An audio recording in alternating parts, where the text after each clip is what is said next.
Hello বন্ধুরা, আজকে যাচ্ছি ঝাড়গ্রাম, কারণ আজকে বড় বড় কন্টেন্ট ক্রিয়েটরের সাথে দেখা করব, যেমন ধনিদা এবং ভাস্করদা এবং রোনাদা। তাই তো সকাল সকাল আমার কেটিএম ডাউকটা নিয়ে বেরিয়ে গেছি রানীবান বাস স্টেশন যাওয়ার জন্য। বাস স্টেশনে পৌঁছে দেখি আমার জন্য ওয়েট করছে আমার প্রাইভেট বাসটা। বাসে উঠে দেখি কোনো সিট ফাঁকা নাই। তারপর আমার মাথায় এলো সেই লেভেলের একটা বুদ্ধি, তাহলে আজকে সৌরভ যোশী হওয়া যাক। তাই তো সেই লেভেলের ফোনটা বের করে সৌরভ যোশীর মতন ব্লগ ভিডিও করতে শুরু করে দিলি। তো তোমরা দেখতেই পাচ্ছ সেই লেভেলের পাবলিক রিয়েকশন।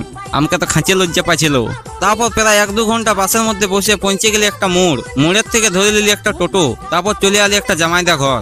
জামাইদা ঘরে ব্যাগ ঝোলা গেলে রাখি করে। তো বন্ধু তোমরা দেখতেই পাচ্ছ আমি রেডি হয়ে গেছি সেই লেভেলের। ভাস্করদা ধনিদার সাথে দেখা করবো তো তার জন্য, আর রোনাদাও আছে। তারপর বন্ধুদের একটা কুটুমের সাথে বেরিয়ে গেলি তারাফিনি ড্যাম যাওয়ার জন্য। সেই লেভেলের এমটি যাচ্ছি কিন্তু। তারপর বন্ধুরা রাস্তার ভিউ দেখতে দেখতে আর সেই লেভেলের শাল জঙ্গল দেখতে দেখতে পৌঁছে গেলি তারাফিনি ড্যাম। এই তারাফিনি ড্যামকেই তো আসবে রোনাদা এবং ধনিদা এবং ভাস্করদা। তাদের সাথে কি সব করলাম পরের ভিডিওতে দেখতে পাবে। ওয়েট করো পার্ট 2 দেখার জন্য।